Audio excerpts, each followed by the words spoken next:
ઝઘડિયાના ઉમરલા ગામની બજારમાં ફાટક પાસે રેતી ભરેલી હાઈવા ટ્રકના ચાલકે એક મોપેડ અને બાઇકને અડફેટમાં લેતા બંને વાહનોને કચ્છરઘાણ વળી જતા માલિકોને નુકસાન પહોંચ્યું હતું.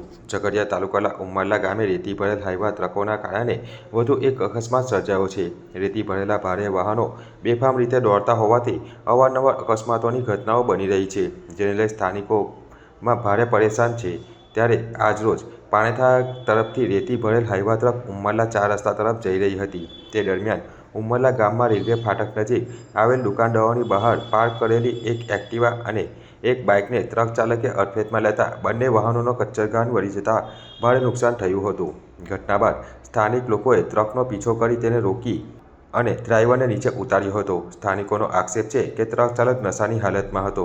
ઘટનાની જાણ થતાં પોલીસ તાત્કાલિક સ્થળ પર પહોંચી અને ટ્રક ચાલકને પોલીસ સ્ટેશન લઈ જવામાં આવ્યો હતો.